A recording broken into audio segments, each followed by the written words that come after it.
Beautiful people, beloved community, good morning. Gente bella, querida comunidad, buenos días. Thank you for welcoming me into this sacred space. Today, I invite you into a spiritual reflection, not just on immigration as an issue, but as a soul call. A summons to remember who we are to each other, and to remember our profound connection to the earth beneath our feet. I'm not here to talk about politics or policies or politicians. I'm here to talk about people with hearts, people who bleed, people who deserve dignity and respect. Immigrant communities, especially Latino, Latinx, Latine communities in our country, are going through a tumultuous time. They are under attack. I am the product of Mexican immigration to the United States, and this issue is deeply personal for me. I'll begin by sharing a little bit of my own family immigration story. My mother and father were born in the United States. My grandparents were the ones that were immigrants from Mexico, with the exception of my paternal grandmother, Isabel, who was born in Texas as her mother before her, and so the border crossed them when Texas was taken by the US from Mexico. I grew up with my maternal grandmother, Marina Gomez Robledo, and on January 12, 1929, at the age of 15, she immigrated legally to the United States with her family. Her brothers had come several years before to blaze the trail. They had worked in the farms in many areas of the country before making their way to the steel mills in Chicago. So they came and they worked and settled there in Chicago. My grandmother was a nanny and a housekeeper. Eventually, they became citizens. They served in the armed forces. Her brother, Felix, served in the Korean War. My father, too, is an Army veteran. Family legacy, that is our family legacy, is one of providing service, patriotic service, and literally helping to build the infrastructure of this country. I am third generation, depending on how you analyze it, to this country, and I'm proud of my Mexican roots and the contribution of my ancestors to this great nation. We've been citizens, many of us, for many generations, just as I am a citizen, and yet I am under target too. I become suspect and a potential target too. But the truth is, Mexicans in particular, because that's more what I know and where I come from, have been scapegoated many times over in this country. We've always been targets at some level or another. My grandmother told stories about when she came to the US and lived in Chicago. We don't think about Chicago as experiencing the kind of segregation and racism that we do know notable in the South. But she couldn't play in her local park. The signs read, "No dogs or Mexicans allowed." There were trolleys at that time, and Mexicans were required to sit on the back of the trolley. She told the story one time when she was carrying from the market a clay pot, which they were going to use, her and her mother, to cook in. She didn't get up quick enough for a white man to take her seat, and she was pushed to the ground, the pot breaking on her. We have been targets. That's really nothing new. There was a great article by a journalist named Claire Wang last year that really recounted some of the history that many of us don't know or that we have forgotten. And in 1931, for example, you saw the first big raids against the Mexican community in Los Angeles. There were 400 people that were detained on one summer day, taken from a park. They were placed on a train back to Mexico, a place many of them had never even seen. Mexican farm workers, indiscriminately deemed illegal aliens, became scapegoats for job shortages and shrinking public benefits. The slogan was, "American jobs for real Americans." They were taken from their homes, arrested, and dumped across the border in trains and buses. Ultimately, nearly 2 million Mexican Americans, more than half US citizens, were deported without due process. Anything sounding familiar here? Families torn apart. There was a bit of calm for a number of years after this big wave, and then in 1954, again, Operation Wetback. Border Patrol agents used military-style tactics to sweep up laborers from farms, factories, sending them to Mexico. More than 3,000 people were expelled every day, and many died under inhumane conditions in detention and transport. About 300,000 were deported at this time. Again, sound familiar? We fast forward to today, and I'm not going to recount the many, many stories I'm sure many of you have seen on the news, on social media about the things that are happening. Very familiar. There is nothing new. I come here this morning to tell the truth. My grandmother, Marina, always used a refrain before or after she shared a hard truth with someone, and she would say, "Yo solo digo la verdad." I'm only telling the truth. The truth I will tell today: borders are man-made. Dignity, however, is not. Dignity is a sacred right given to all by universal law. It is a spiritual inheritance that we are all endowed with. The truth I will plainly tell: borders are not sacred. Walls do not appear in nature. The earth does not draw lines between her children, and yet lines divide families, papers decide worth, fear builds cages. No human being is illegal. This phrase is more than a slogan, it is a theological affirmation. But why do some people make that trek? Why do they cross man-made borders? The drive to freedom has always been a catalyst for immigrants, like our founding fathers that we're told came from Europe, from England, to escape the oppression of English rule. Many people who founded this country, or many of your own ancestors, coming from other places as immigrants. It is ironic, don't you find, that a nation of immigrants criminalize the very people who remind us of our origins. But we must be reminded of the grit and the passion and the work ethic and the humility and the fearlessness of the immigrant consciousness. I've had the blessing of meeting many immigrants along my journey in life, and more recently, some newer immigrants to this country.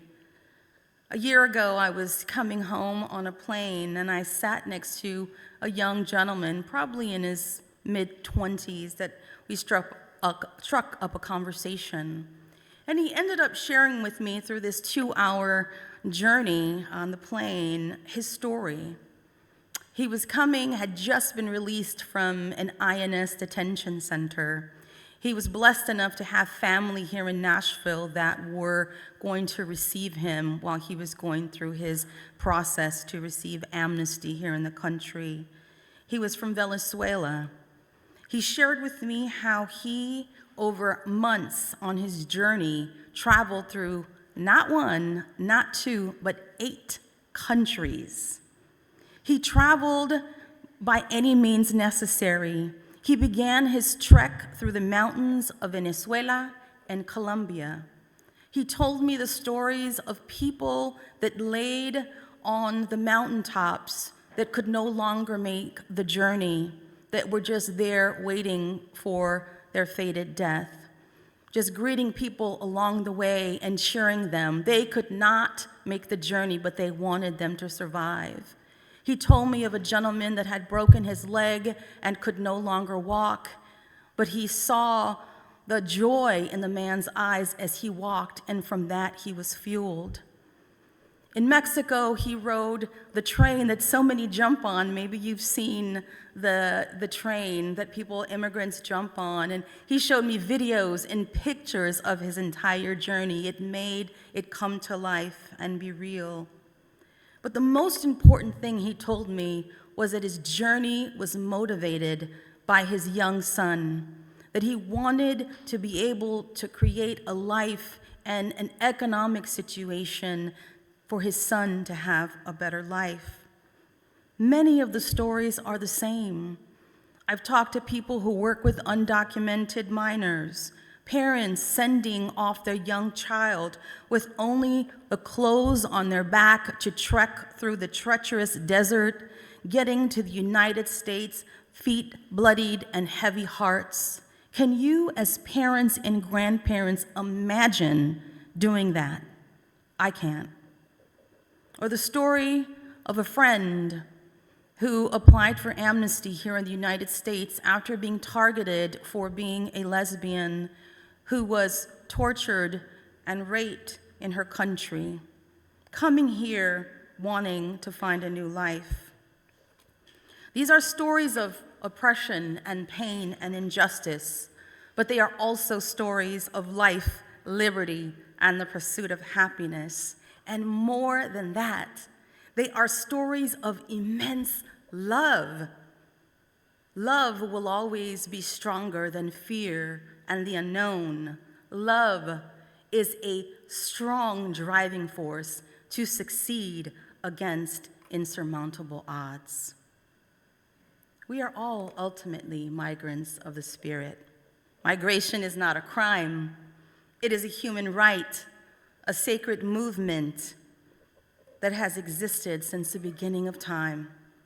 We are all descendants of people who have moved across oceans and deserts and borders and generations. Even our souls migrate from womb to world, from pain to healing, from fear to courage.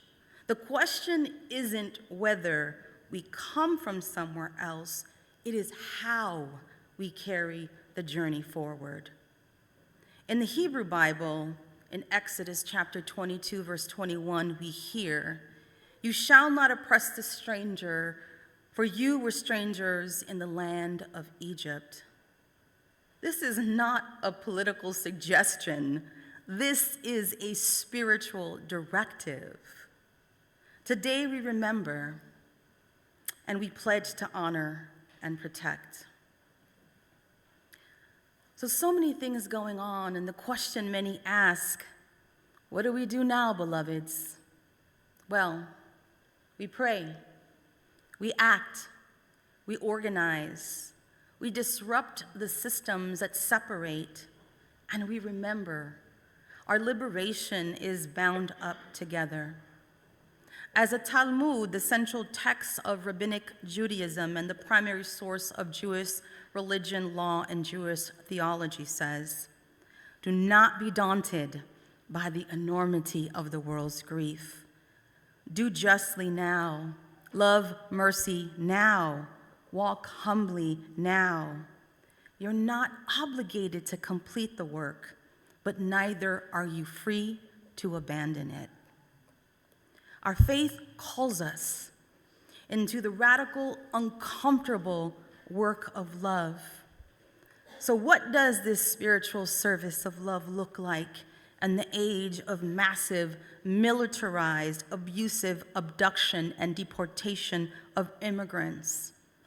It looks like opening our eyes to see what is happening and not being immobilized by grief, guilt, shame, and fear. It looks like opening our mouths to speak when our silence is complicity. We must speak truth to false power. It looks like opening up our arms in sanctuary, declaring our churches, our homes, our hearts, safe places for all. And it looks like opening up our hearts to remember and honor immigrant lives. So remember every migrant child walking through the desert. Remember every young man crossing a mountain or a river with his abuela's rosary in his hand to give him strength, or every asylum seeker who endured rape, torture, violence, but yet still believes, todavía hay esperanza, there is still hope. They are our kin, they are our teachers, they are our prophets. And when we welcome them, we welcome Spirit itself. Let us be a people who create home, tierra sagrada, sacred ground, not as property, but as a practice, because Spirit crosses borders, and so must our love. As I move to close, I want to share something, a statistic. In 2023, the Hispanic or Latino population in the United States was said to reach 65 million, representing 19.5% of the total population. This makes them the largest racial or ethnic minority group. The fear that people attempt to instill is really a fear that is projected. Maybe there's something in the subconscious mind that because things were taken from people, they fear that power, in being empowered, they may take it back, or they may cause retribution. We don't know, but we don't need to be afraid. We only need to be prepared and committed to love. Because see, fear never works in the end. I mean, all the things that happened throughout the decades of the 30s and 40s and even till now of this ethnic cleansing didn't work, because guess what? Folks multiplied exponentially, right? There was a Mexican proverb that says, they tried to bury us, they didn't know we were seeds. We cannot be buried. We have endured colonialism, slavery, genocide, effects of mass extinction, plagues, and we have survived. We will continue to survive. There is a deep resolve in our DNA. We root, we network, we reproduce, we grow. We are on a divine mission. We are seeds. In closing, I'd like to share a prayer with everyone. And it's a prayer to remind us that we are all seeds. So I invite everyone just to take a deep breath and find whatever space is comfortable for you, maybe holding your loved one's hand, whatever just calls you to be open to give and to receive in this time. Spirit of boundless love, divine presence who walks with the weary and dances with the free, we come to you now rooted in hope, even as the winds of injustice blow. They tried to bury us with fear, with fences, with forgetting, but you, Holy One, you remind us we are seeds. Buried does not mean broken. Planted does not mean perished. Under the weight of sorrow, something sacred still stirs. A sprout, a shoot, a sign. We are the seeds of our ancestors' prayers. We are the seeds of liberation songs sung in the night. We are the seeds of sacred earth watered by courage and faith. Let no He's so hate weird. harden Put his face us. in the water and that's it. Let no wall stop us. He's like, that's enough. Let no law declare us unworthy, because we are not alone. We are many, Honest John. and we are rising. And And we are all fertile ground for sanctuary, for justice, for joy. And may we never forget, even in the deepest darkness, a seed still remembers the sun. Amen, Ashe, Ometeo, and so it is. Gracias.